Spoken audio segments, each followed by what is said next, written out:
adik-adik, kali ini kita akan membahas tentang atom dan juga model-model yang ada pada atom.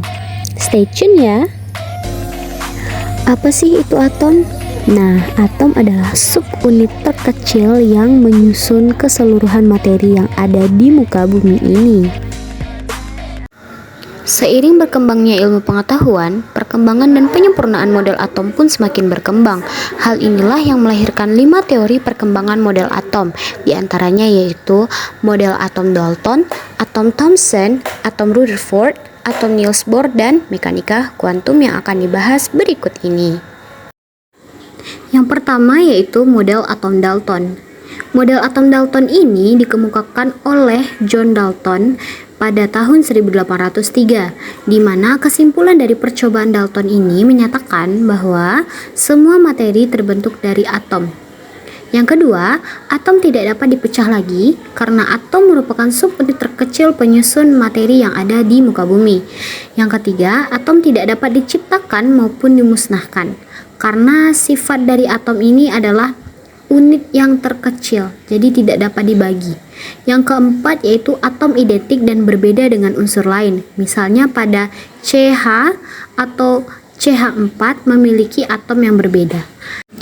Yang terakhir atau yang kelima, atom dapat diubah berdasarkan perubahan kimia.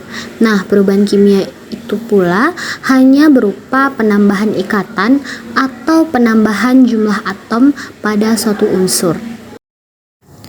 Namun sayangnya, teori atom Dalton ini memiliki beberapa kelemahan, diantaranya yaitu ketiadaan partikel subatomik, yaitu partikel penyusun atom itu sendiri. Yang kedua yaitu atom bukanlah bola pejal. Yang ketiga tidak dapat menjelaskan keberadaan isotop dan isobar. Yang keempat tidak dapat menjelaskan keberadaan alotrop. Dan yang kelima tidak dapat menjelaskan arus listrik, di mana arus listrik tersebut adalah lintasan dari elektron.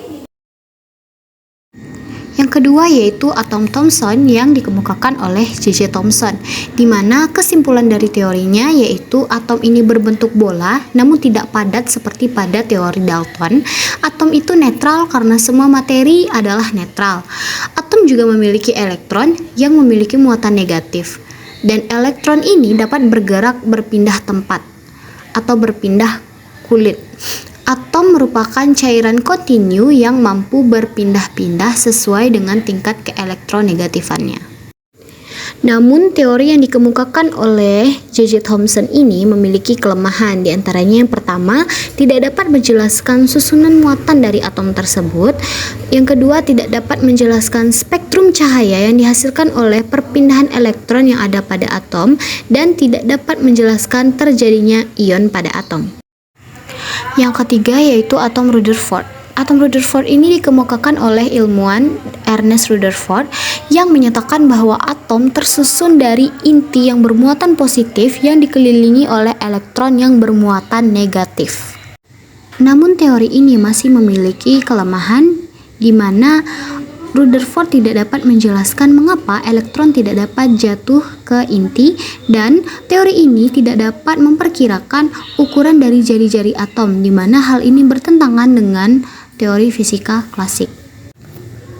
Yang keempat yaitu teori atom Niels Bohr. Secara ringkas, teori yang dikembangkan oleh Niels Bohr ini merupakan penyempurnaan dari teori Rutherford, di mana menjelaskan bahwa elektron dalam atom bergerak mengelilingi inti pada lintasan-lintasan tertentu, tidak memancarkan energi. Lintasan-lintasan elektron itu disebut sebagai kulit atau tingkat energi elektron. Elektron dapat berpindah dari satu lintasan ke lintasan yang lain.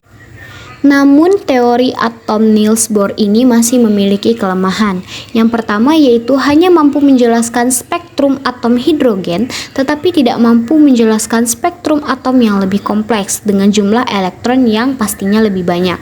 Yang kedua, orbit atau kulit elektron mengelilingi inti atom bukan berbentuk lingkaran, melainkan berbentuk elips. Selanjutnya atau yang terakhir yaitu teori mekanika kuantum atau teori atom modern, di mana hal ini dipelopori oleh 3 ilmuwan yaitu menurut de Broglie.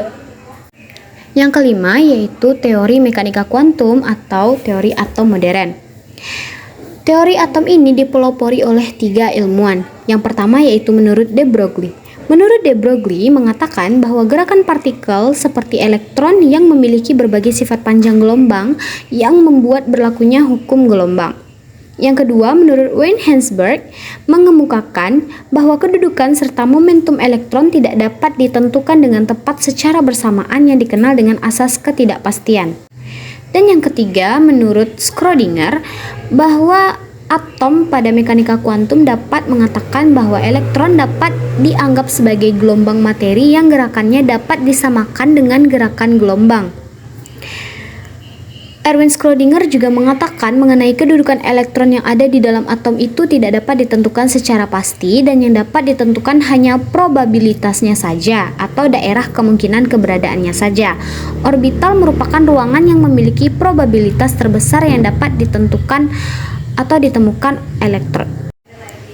Perbedaan dari mekanika kuantum dengan model atom Bohr yang pertama yaitu pada model atom Bohr, elektron mengelilingi inti atom melalui lintasan dan memiliki tingkat energi tertentu dibandingkan dengan model atom mekanika kuantum yang elektron mengitari inti atom melalui orbital tertentu yang membentuk kulit atom.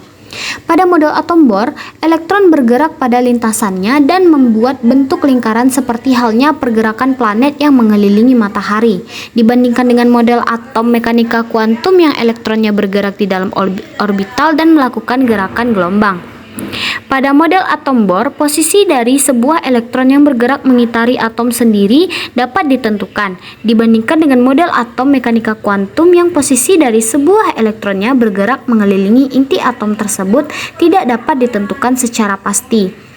Pada teori atom Bohr, tidak mampu menjelaskan mengenai pengaruh dari medan magnet dalam atom hidrogen seperti pada contohnya mengapa spektrum hidrogen memiliki garis tambahan ketika diberikan pengaruh oleh medan magnet.